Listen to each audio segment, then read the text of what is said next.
Good afternoon. Welcome to APA's monthly webinar series. My name is Billy Zadig, Standards and Codes Administrator for APA. Just a couple of housekeeping items before we get started. The recording will be posted on our webpage later this afternoon.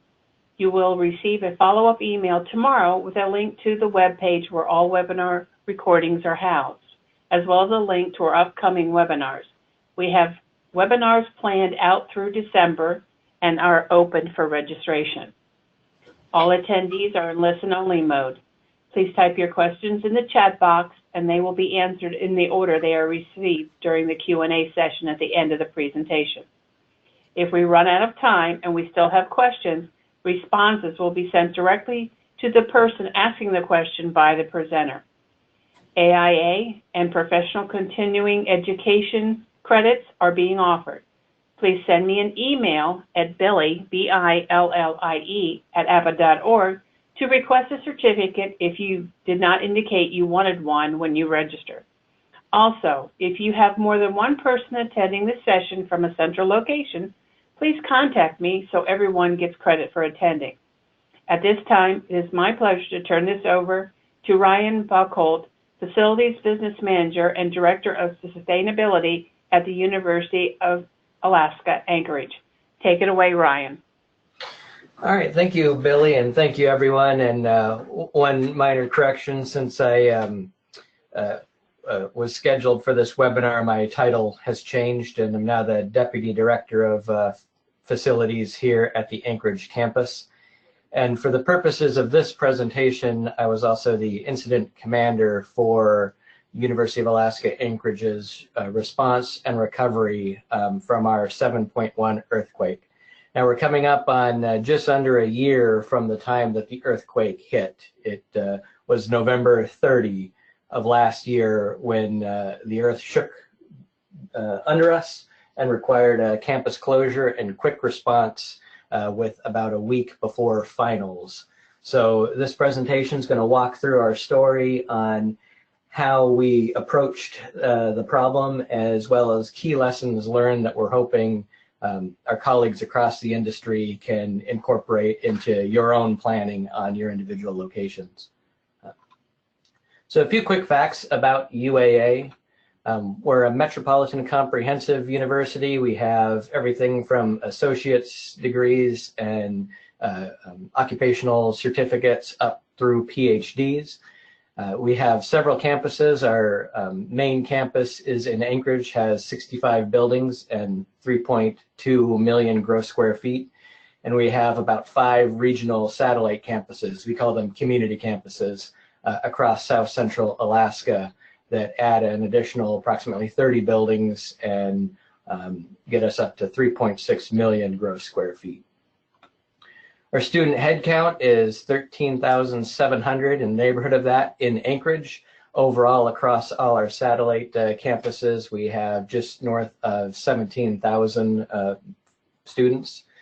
And our student profile is largely commuter. Even in the main Anchorage campus, we have a lot of folks that drive in from family housing or off-campus housing. We really only have about 900 students that live on the campus. So got a little video from some of our security camera footage to give a sense for what we experienced. I'll do a little bit of, there's no audio on this, I'll do a little bit of talking through some of it.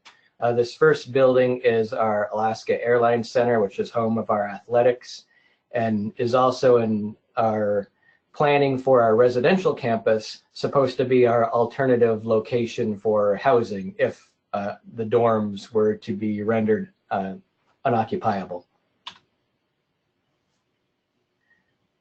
And one of the things that occurred here is we had failures in our fire suppression system and actually flooded the main arena where that temporary housing would normally be.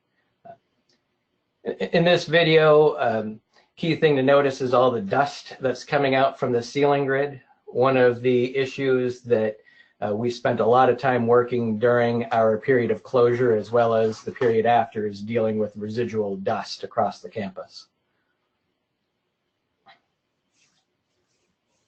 You can see well-trained students taking cover.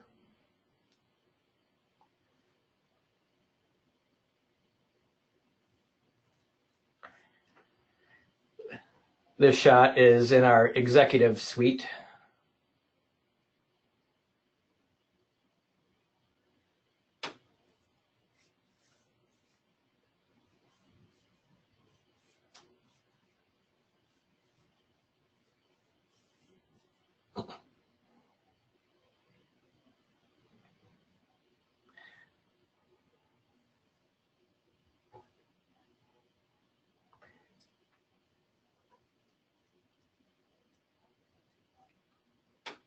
And a lot of the damage we sustained when it came to the buildings was ceiling grid related, and drop ceilings needing to be either significantly repaired or fully replaced.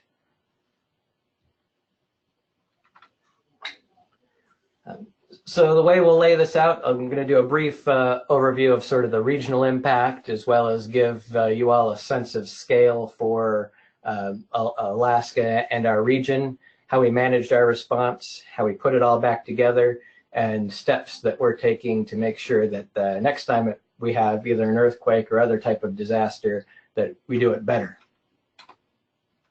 So regional impact. As you can see on this slide, all these little dots were aftershocks within the first month of the earthquake itself. Anchorage is the largest city in Alaska. It also includes some small communities like Eagle River, and Wasilla and Palmer is another locality. We don't have counties in Alaska, we have boroughs. So we have the Madanuska-Susitna borough to the north of us. So this earthquake really hit in the kind of between two major metropolitan areas of Alaska. And key thing to note is the most significant waves from the earthquake actually went east and west. So the community of Eagle River was hit harder than the larger city of Anchorage to the south of the epicenter. So many of you are probably familiar with a map like this of the United States that puts Alaska and Hawaii usually down here in the corner. Doesn't quite give a sense for really where our places are or what the sheer magnitude of our size is compared to the rest of the United States. So in Alaska, we prefer maps like this that really show the geographic size and how great the distances are between different sections of the state of Alaska. So as you can see, from east to west, we span the entire continental United States and almost the entire height north and south. Now, specifically for the University of Alaska system, we have 3 separately accredited universities that cover different geographic regions. The University of Alaska Anchorage does cover the south central portion of the state of Alaska, which is largely where a lot of the population centers are. Our sister institution at University of Alaska Fairbanks is the next largest metropolitan area, as well as most of the sites across rural Alaska. And then we have another smaller sister institution in southeast Alaska that has a couple sites as well. So Alaska is one of the most seismically active areas of the United States. In addition to California, we get daily earthquakes of various sizes. This picture was just from this morning. This is the last 7 days of earthquakes, magnitude 2.5 or greater from the U.S. Geological Survey. And the red line denotes the separation between the Pacific plate and the North American plate. So Alaska is on the North American plate, and the Pacific plate is actually sliding under us, which was essentially the cause of this earthquake as well as most our others. So the epicenter was just to the northwest of Anchorage. Anchorage is right here where my cursor is. It hit just on the edge of where all the aftershocks started to occur. This graphic on the right is essentially all the aftershocks that occurred within the first couple weeks. So the big red dot is the main earthquake itself, followed by all these other aftershocks within the rupture field, pretty much filling in the hole that was made when the Pacific plate fell from under us. Now, this is key to consider how many aftershocks occurred. This is sort of that same graphic, but across across 2-week period. So the main earthquake hit, and then all the aftershocks spread across each day. UAA was closed for 5 days, so it pretty much gets us to 12/5. So all of our recovery efforts occurred while dealing with earthquakes, oftentimes damaging things that we had already fixed. Damage was extensive across the Matanuska-Susitna Borough and Anchorage communities. A lot of liquefaction and roads were knocked out of service. A lot of bridges were taken out. We have a number of streams and water body crossings across South Central that were impacted. We also have a lot of folks that live in Anchorage, so a lot of folks that work at UAA actually live in either the communities of Eagle River or Wasilla or Palmer and commute in. So the amount of damage to highways actually inhibited how many employees could, one, get home to check on their families, but also get back when we needed them for different repairs.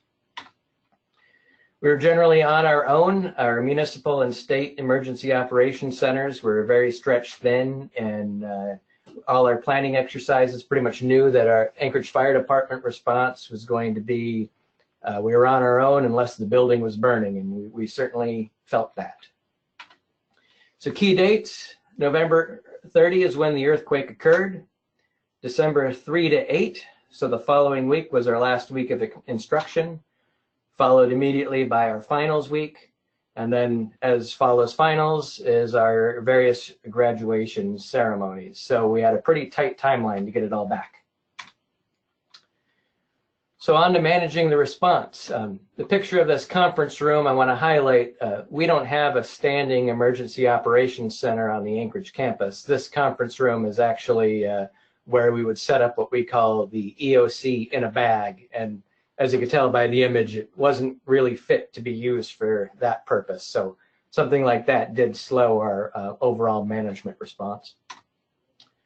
So initial actions: the earthquake hit at about 8:30 in the morning on a Friday, which was good. We don't have a lot of classes on Friday, and usually a lot of offices aren't fully open by 8:30. So population on campus was luckily quite low. Our incident management team convened by about 8:45 and quickly sized up the situation and recommended a campus closure. Under policy, only the chancellor can approve a campus closure for us. By 9:10, we had contacted the chancellor and received that closure. You'll notice that gap in time was fairly significant, especially for those of us on the ground at the time. That's an area of policy improvement that we have on how do we get quicker approvals for closures in situations like this. Because again, we had buildings across campus that were not safe to be occupied at the time. 5 minutes after that, we had established our incident command post and started preparing for standing up a full emergency operations center. By 11 o'clock, our facility staff had largely stabilized the building systems, leaks, fire issues, things like that. Luckily, we didn't have any injuries throughout this process on our campus, and no fires started, which was really allowed us to stabilize a lot quicker. We began standing up a full operations section, and by noon that day, we had shifted the management of the Anchorage campus to a full incident command system style structure. So command at UAA, if you're familiar with incident command, starts with our executive policy group. That's our chancellor and the cabinet, followed by our unified command, which starts as our campus incident management team, which is a team of representatives from 4 departments: facilities, university police, university relations, and dean of students. And it is our charge under policy to assess an emergency, determine the response, and call in other areas and other personnel as we deem necessary. Since there were no injuries and no fires or other significant emergencies related to this earthquake, we lucked out in that regard given its scale. This shifted to a largely facilities response. I represent the department on our incident management team, so that is why I shifted to taking on the full incident command role after that portion. In the photo on the screen is one of our meetings between our incident management team and the policy group.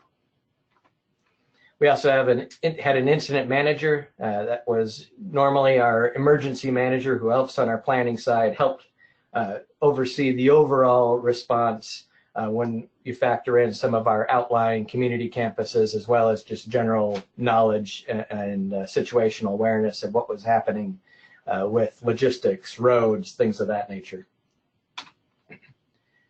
So our first steps were to assess the damage on the Anchorage campus.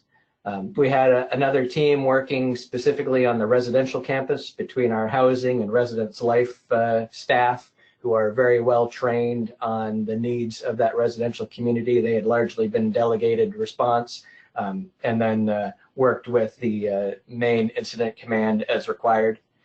Our community campuses luckily didn't sustain much damage. They were able to handle their own responses quite well. And key questions we needed to answer were: how long did we need to reopen? And for the policy group, how long can we be closed? One of the things we ran into a couple days later was concern out of our accrediting commission on how long we were going to be closed based on 1 week of instruction before finals. So maintaining the contact hours so students were ready to take those finals, especially those approaching graduation, was very much a concern. So again, we use incident command system at UAA. For this, we certainly used it to the T to manage our campus response. We had authority delegated from the policy group, one within standing campus policy, but also through regular updates with the policy group, regular questions and guidance that they wanted to see on our priorities, as well as awareness points like that accreditation issue. Key aspect of incident command is management by objectives. So some examples of our key priorities for the first operational period. So that first 12-hour period was restoring heat to our residential halls. Some of them did lose heat, and again, this was November 30 in Alaska, so temperatures were not great.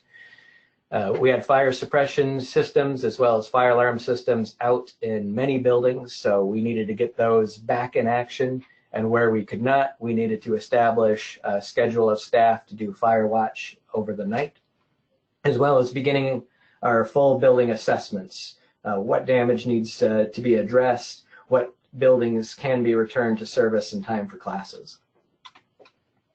We also had issues of restricting access. We don't have a big research mission at UAA, but it's enough that did consume quite a bit of our planning time and response time. Obviously, PIs and research techs wanted to access their labs, check on their experiments, and things of that nature. We do have a full functioning vivarium. So obviously research techs needed to access the animals within that vivarium to feed them and conduct any medical needs on those animals. And it also, so we had to manage that response so that the buildings that these PIs and research techs needed to access were safe for them to do so, but at the same time didn't delay the needs they had to maintain any sort of regulatory compliance like the vivarium has. Maintaining or restricting access also cuts both ways. We do have a gross anatomy lab with human cadavers. We had to restrict access for our maintenance personnel as well as contractors when accessing those spaces. Bringing in faculty who were very familiar with the goings-on in those labs was a first step before we really were able to do damage assessments in those areas, as well as other research labs. Any sort of activities that were already occurring, whether it was chemical related, biological, anything like that, by the time the earthquake hit. By the time the research folks had to leave, they weren't quite able to stabilize everything in some of these labs, so we did need to coordinate access into those areas to ensure hazards were understood. Building closures, we have a small extension site in Eagle River, which is that small kind of suburb I denoted earlier. Over 100 classes. We also have a partnership with our school district in that facility. So we have juniors and seniors from high school taking classes in that facility. It sustained a lot of damage and did not reopen for several weeks. We had to reschedule all those classes to the Anchorage campus.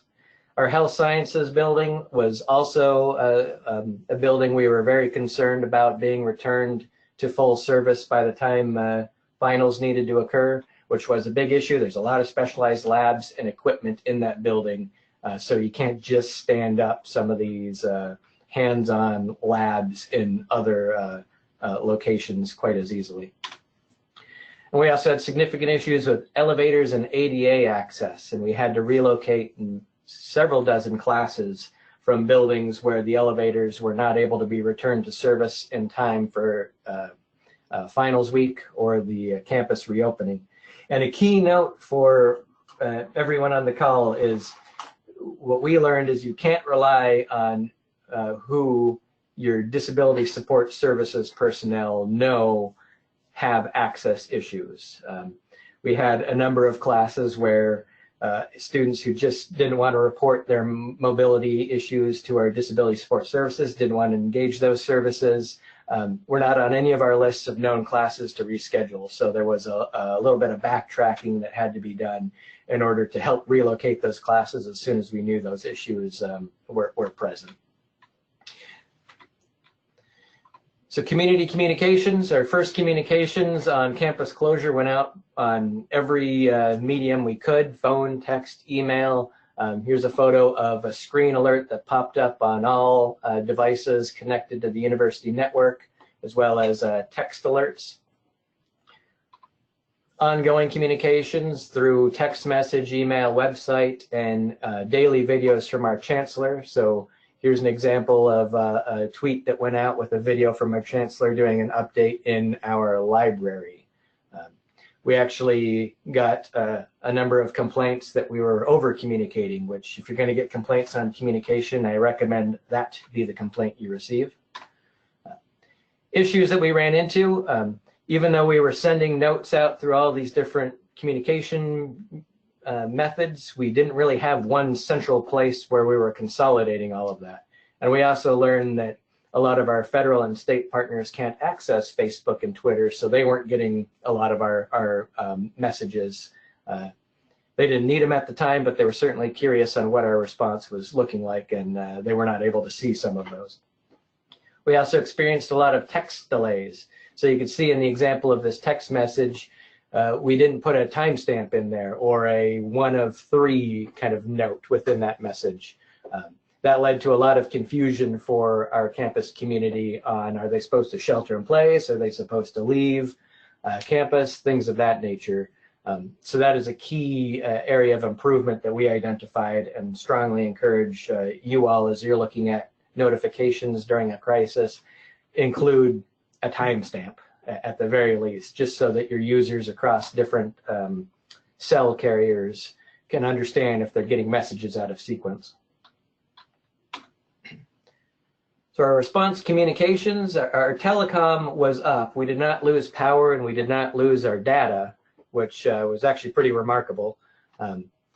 But since telecom was up, it meant all our call centers were getting clogged with maintenance issues. Both our university police as well as facilities call centers received a huge influx of calls. As I mentioned earlier, we don't have a standing emergency operations center. We have what's called an EOC in a bag.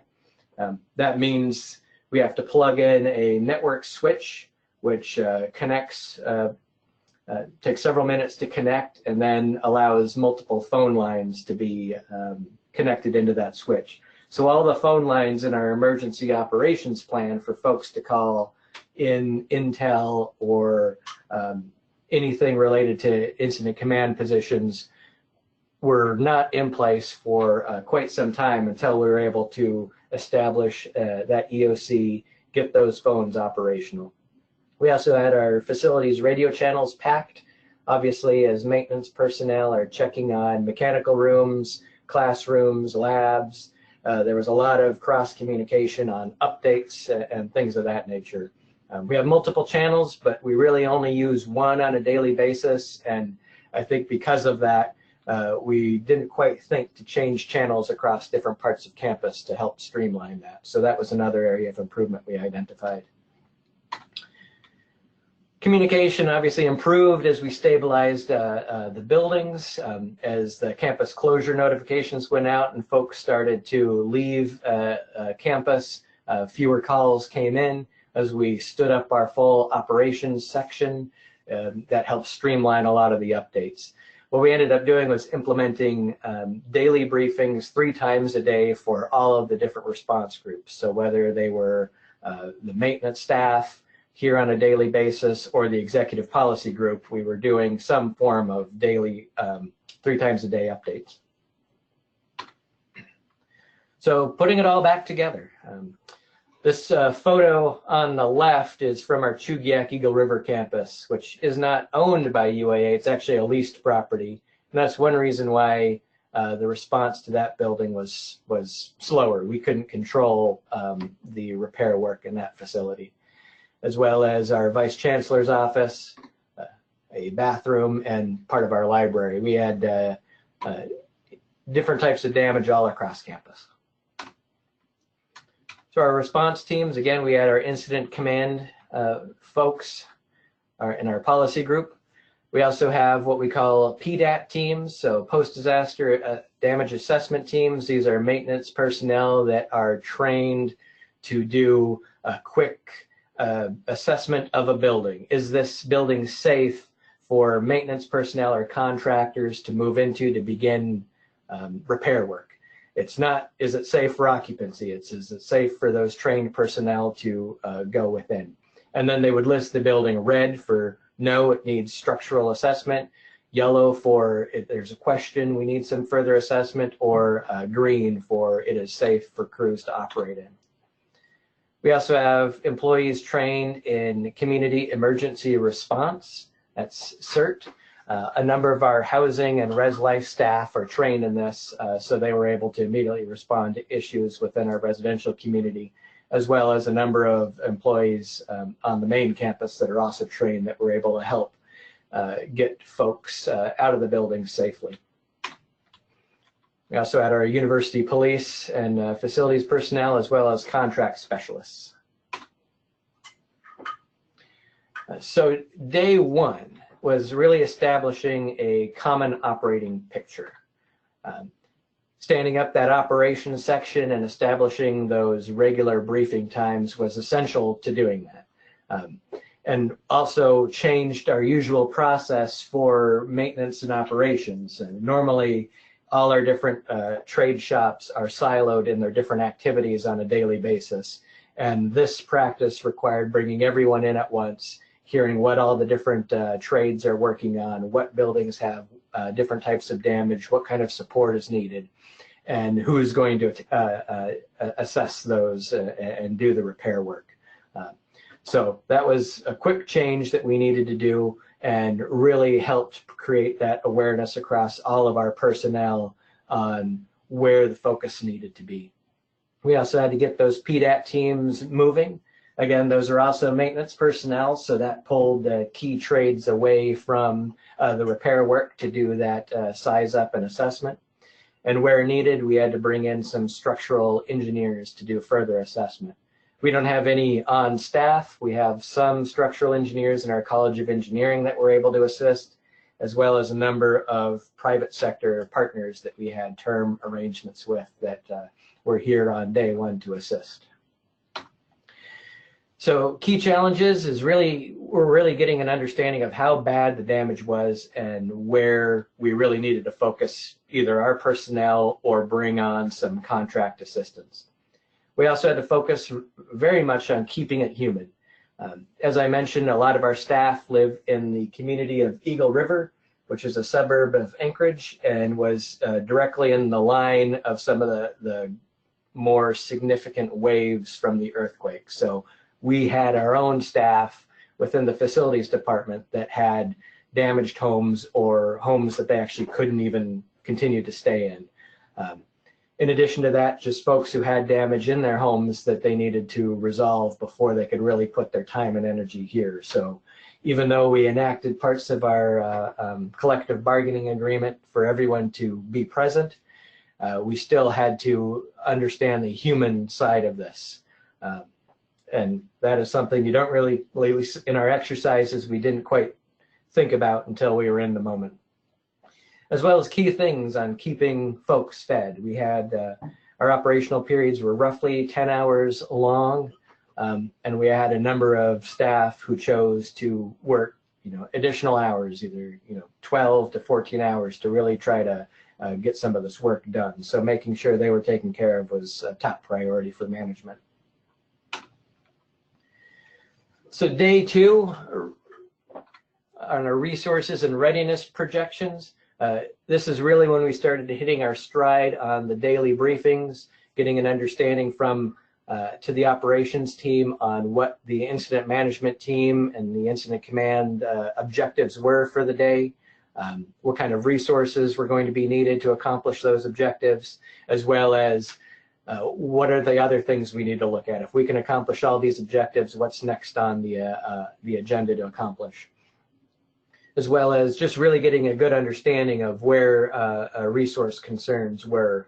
A lot of our folks, I'm sure you all on the line can understand, a lot of facilities folks want to jump immediately to the repair work. So getting folks to slow down a little bit on when that task is done, what do you need to do the next task was a bit of a challenge to overcome initially.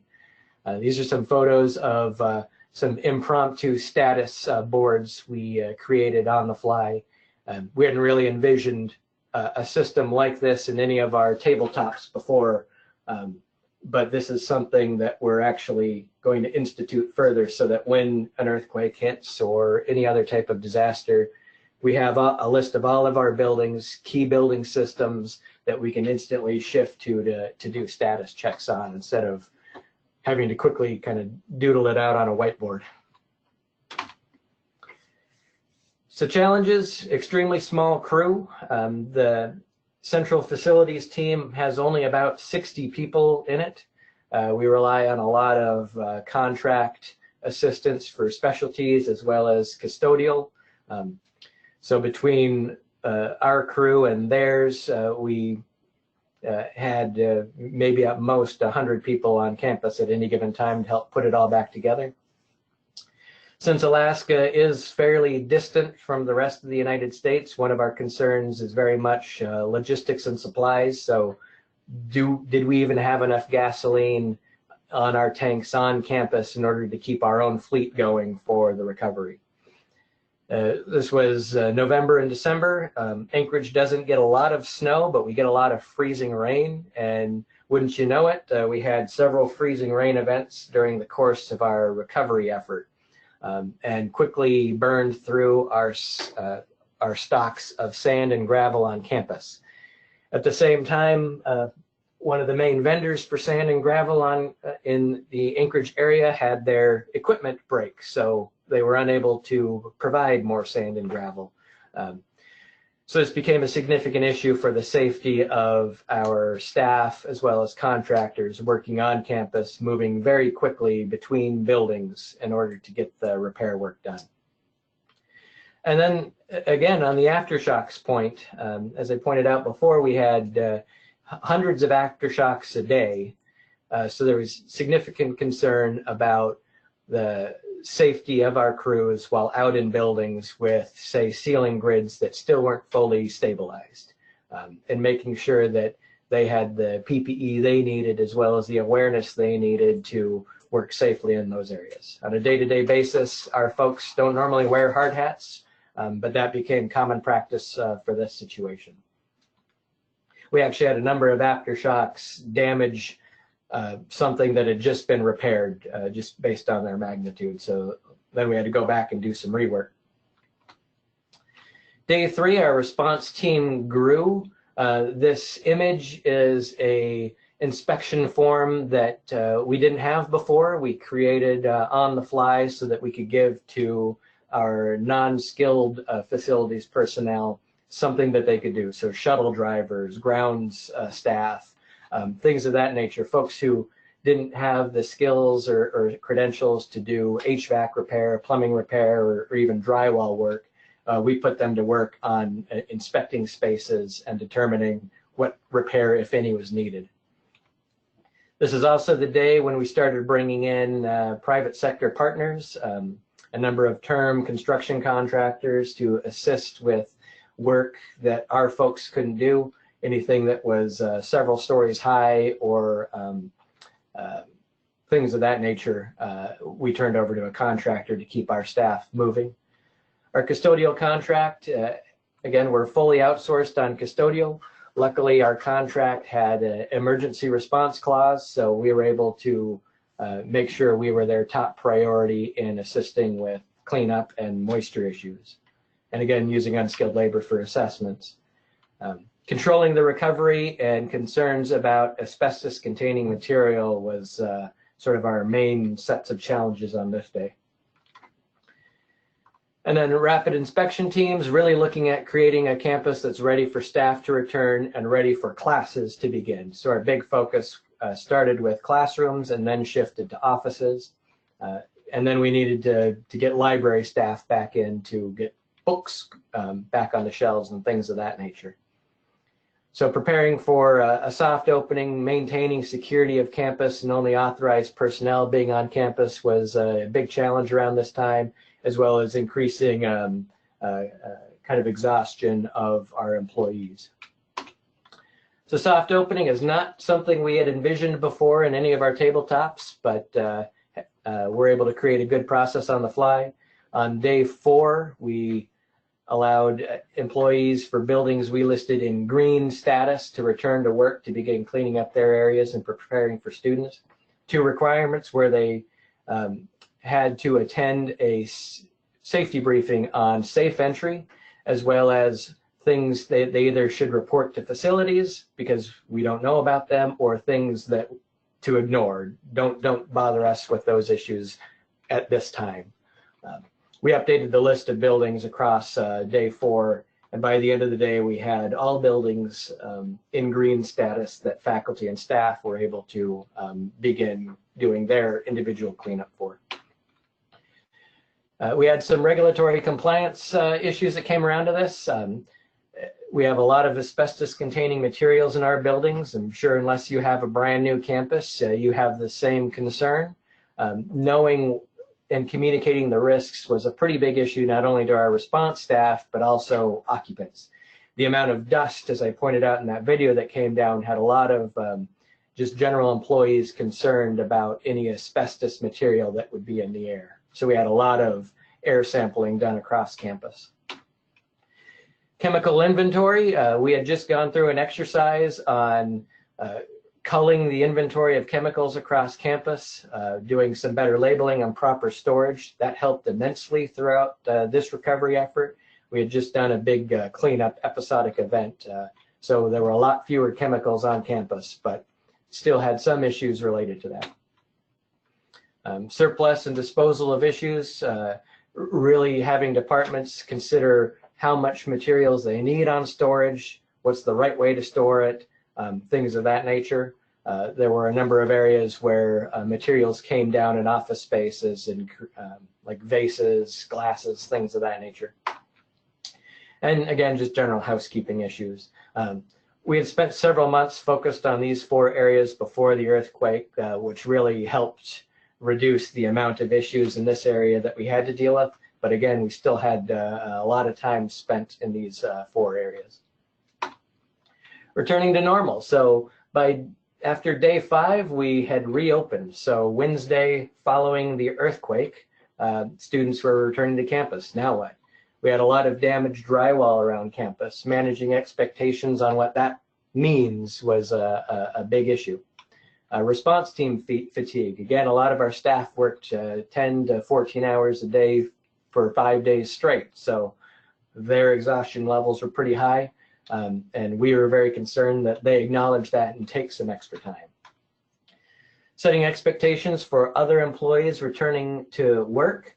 We had a lot of issues with office cleaning and them saying it's not my job to clean my office, it's facilities' job.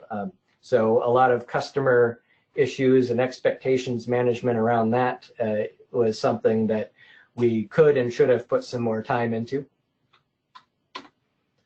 As well as leveraging our volunteer building managers. Each building has an employee within it to help assist facilities on issues and communications. So we used them to channel occupant concerns and damage reports through them so that we were only getting it from one person per building versus 100. And then really needing to stay alert to leaks and aftershocks that were still occurring. As the temperatures dropped lower, we started having more leaks in the heating system, as an example. So moving forward, improvement planning, we had, I've mentioned a number of areas on communications that we're working on, better ways to do text notifications specifically. Documenting the data has been a huge lift, especially given FEMA disaster declarations. NIMS awareness training and incident command training is something we've really ramped up from the Chancellor's Cabinet level down to the line staff level. One of our expectations is everyone on the senior facilities team has up through ICS 400 as an example.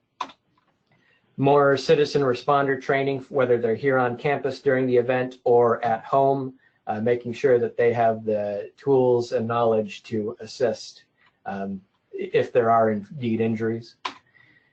And then really ramping up our exercises and tabletops based on some of the things we learned, going through an exercise of what if the campus had lost power. We were fortunate that it didn't, but that would have changed the variables a lot.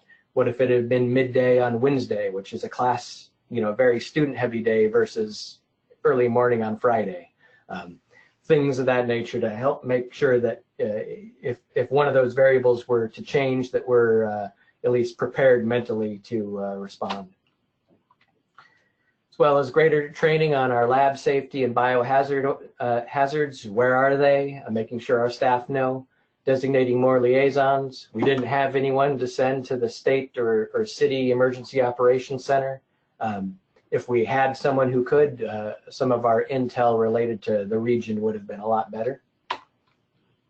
Improving our response manuals and making sure that all facilities vehicles have the emergency operations plan as well as PPE. Our university police dispatch received a lot of calls. So one of the things we have done is had our facilities work management staff trained to be able to go to our university police dispatch center so that we only have one call center for an event like this. Our work management folks can now assist the police dispatchers when in a crisis. Creating, again, those building status boards and aerial maps so that we don't have to quickly draw them out and realize we forgot something in the moment. So more planning on this is something we're working on, as well as better ways to link our different electric signage to our notification system. And who pays for it? It's always an interesting question. We're self-insured as a university system, so that covered a lot of the initial costs. We did have lost revenue from a lot of events and rentals. And we've been spending a lot of time the last several months in deep FEMA inspections for future reimbursement. So that was a lot of information very quickly. I'll go ahead and open it up to any questions folks have. Well, Ryan, we have quite a few questions. The first question we have is, I see command meeting in a group. What software, etc., do you use to communicate if people can't meet in person due to the emergency travel, etc.? So luckily, since we didn't lose any of our IT systems or VoIP network, we were able to use our normal kind of communication systems to convene folks in. We did have a number of folks from our different command meetings that did have to participate via cell phone. Again, we didn't lose cell service either, so we're more fortunate than anything that those two communication systems were operational. We did have an executive kind of crisis team out of our system office in Fairbanks convene regularly to check with us on what kind of assistance they could provide, whether it was technology, communications, or resources. We don't really have a incident command kind of system or application that helps track all of this, so it was pretty much cell phones and emails, which again worked for this incident, might not work if a few of those variables shifted a little bit more. Hope that answers that question. Okay. Our next question, was student housing closed or did it remain usable? Our student housing remained usable. There was one hall that we were worried about having heat on, but our plumbers and HVAC technicians were able to get heat back on by the evening of the first day. But we were working with our res life and housing staff on shifting occupants out of that one hall into some of the others and double bunk where necessary. But luckily we didn't have to close any of those. We did have to institute fire watch in a couple of them until we were able to resolve the fire suppression systems the following day. But luckily we were able to use the res life staff to assist with that. Thank you. Are you willing to share the various documents, signs that you use or post for the public? Yes, we can do that. I assume that means like our inspection form, as well as the kind of those red, yellow, green building inspection forms and things of that nature.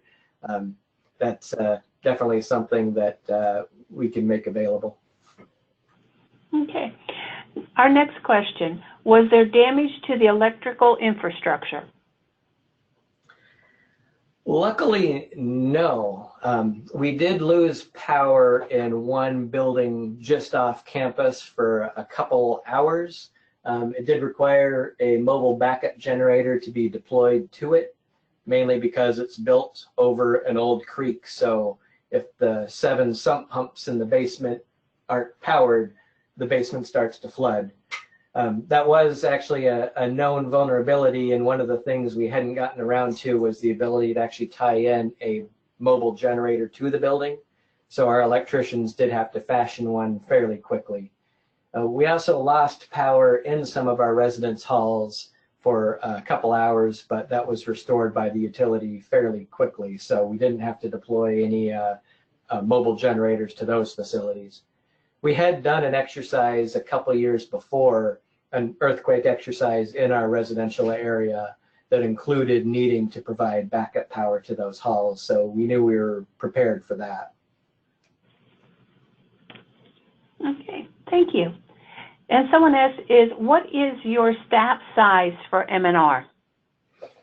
We have about 50 dedicated on a daily to the usual O&M activities and M&R activities. We have another dozen-ish in our facilities central office, as well as our project management office.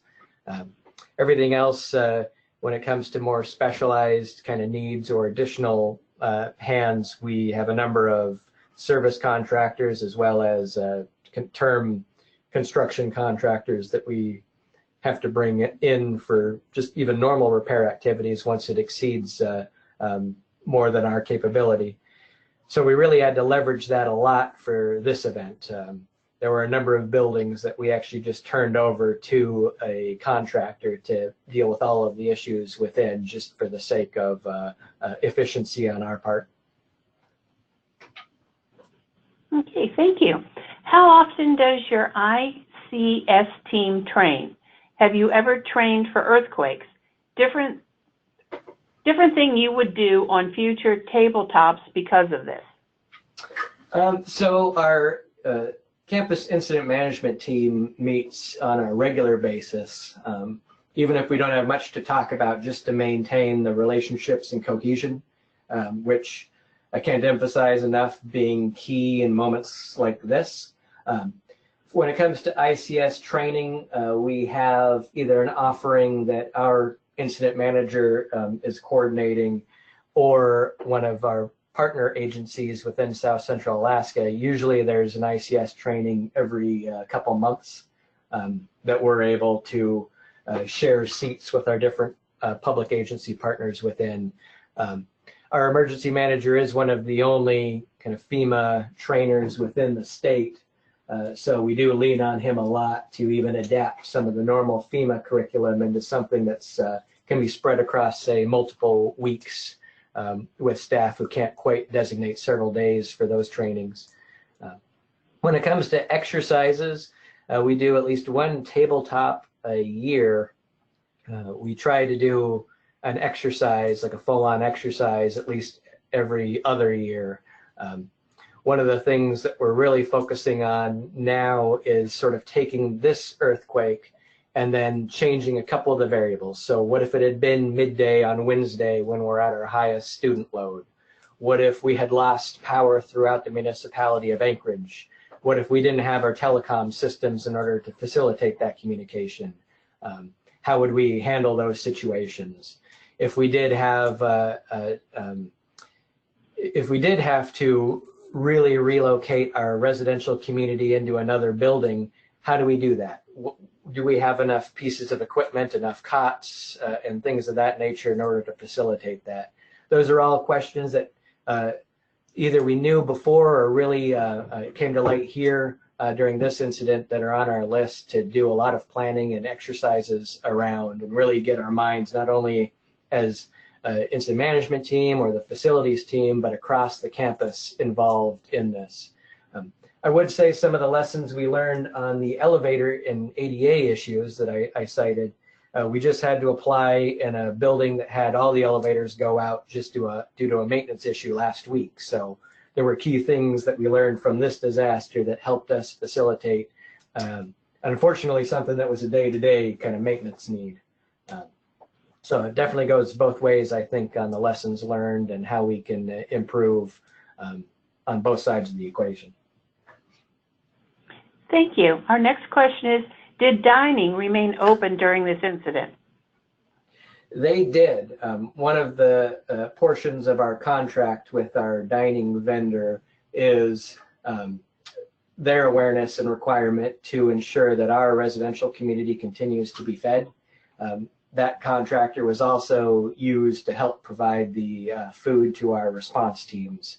It was interesting having conversations with them on some of their own emergency size-up situations, because the first thing they did is went to their freezers to see how much they had on stock, and then looked at their different operations around the Anchorage community. Luckily, it's a local contractor, to see what resources they could bring in. So if they're operating a restaurant in the Anchorage Museum, they don't have emergency provisions in that contract there. They were able to shift resources to the campus where they did have provisions in the contract for emergency service. One of the things about Alaska, though, is we really only have about a week's worth of food on hand within the whole state of Alaska. So then we have to rely on air or boat freight to get all that here. So that is first concern most of us have in Alaska when there's an incident like this, is how much food do I have and when's new food coming? Okay, thank you. Our next question is, perhaps I missed it, but how did you conduct a head count of students and staff in case of missing persons? So that is a significant gap that we still haven't quite figured out how to overcome. When it came to students in actual scheduled classes, obviously we had the lists of who was there, and we were able to coordinate with faculty as well as building managers to ensure that we had an accurate count of that. But as I'm sure is present on all of your campuses, there's a lot of activities going around where you don't have the luxury of a list of students involved. So we really didn't have a good ability to manage that. A lot of it became really making sure that we're checking with folks as they evacuated the building. Was everyone with you? Did they make it out? Are there any areas that you're aware of we need to check? And really ensuring we checked on those spaces. This is something that for multiple reasons has been a huge topic of concern for our incident management team on how do we just have an awareness of all the different activities around campus, who's involved, who are the points of contact related to that activity, so that we can make sure that when something happens, we're able to check that everyone made it out safely, that we can account for everyone, and if we can't, making sure that we can do the search and rescue needed to find those individuals. This is again, this is a big priority we're working on that was many ways highlighted by this incident, but it is something that we've been trying to tackle for quite some time as is. Okay, well, thank you. Do you know of any requirement law that mandates student accountability or accountability of students? I do not. Yeah, I don't. I know we've been having a few of these discussions. We just had a new chief of police join us from a couple universities down in Texas, so he has a little bit more regular involvement of kind of natural disasters, given he came from hurricane country, that he's helping to educate the rest of us on some of these requirements, but I'm not aware if there is one specifically. I mean, at the end of the day, I think we take it as just our ethical and moral requirement as a university to make sure that not only are we meeting the educational needs, but the safety needs of our students as well. So that's really the reason why our ability to account for people during an event is our top priority at the moment. Okay, and we're getting quite a few questions as to whether your slides will be available, and I just want to let everybody know they will be. Just send me an email at billy@appa.org, and I will forward those slides on to you once Ryan has put the final touches and sends me his final slides. So we should you should be able to get them within the next couple of days. Yeah. So then our next question is, do you have in-house asbestos testing? We do not. That is something that we are looking at doing through our environmental health and safety department. I was actually the interim director for EHS during this incident, in addition to my other duties. And that was at a time when staffing was pretty much just me and our chemical hygiene officer and our emergency manager. So we didn't have a lot of bandwidth to do our own in-house testing. So we had a number of environmental contractors that we have term agreements with that came in to provide that testing for us. And now that we have a new EHS director and some recruitments going to get more staff in that department, that is something we're looking at. How do we do that in-house so that we get that quicker response now? It's not to say our contractors were slow at all. It's just something that I'm sure we could have been able to do in-house in more areas than we were able to accomplish. We did have a number of buildings with, given higher ed, everyone wants to see the data, not just the statement. So we had to provide the air sampling reports to a number of our buildings in order to assure occupant comfort. Okay, we have time for a couple more questions here. Was there a reunification center established? There was not. Our quick size up of the situation and no reports of any significant areas where there would have been injuries. There were no reported injuries to our university police department, and our quick check of the buildings gave us the comfort that we didn't have an issue where there were any sort of casualties or significant injuries that we needed to keep tabs on. So we started quickly shifting to the isolating buildings and beginning the assessment and repair work. We do have in our emergency operations plan and we have sort of exercised a family reunification center within that plan, but that is something that is on our agenda for further exercises over the next kind of year or two, is how do we stand that up? How do we facilitate that and things of that nature? And our final question will be, what were the contents of the EOC in a bag? So we have a network switch, about 5 telephones with pre-assigned phone numbers. And again, those phone numbers are outlined in our emergency operations plan. It includes stacks of FEMA incident command forms, checklists for each of the kind of main ICS positions, lists of resources that do need to be updated. So like how many backup generators do we have? What's their capacity? How many shuttle buses? Things of that nature. So really a high level kind of set of resources that folks in an EOC would need to know. One of the things we're looking at doing is everyone we had trained to work in an EOC was in facilities and UPD, and obviously we were busy. So how do we get other divisions involved in the EOC that don't need to really understand the facilities world, but enough that when we say, hey, I need a 300 kW generator on wheels, they know where to go find that and what we mean when we say that. So all that's in the bag. Okay.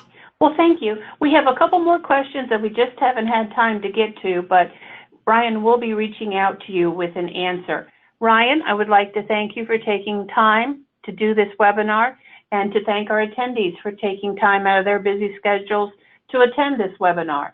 Our next webinar will be on, I believe, the 10th of October. So we won't have a webinar next week, but we will have some running almost continuously from the week after through the week before Thanksgiving. So talk to you soon. Have a great day, everyone. Again, thanks, Ryan. Thank you.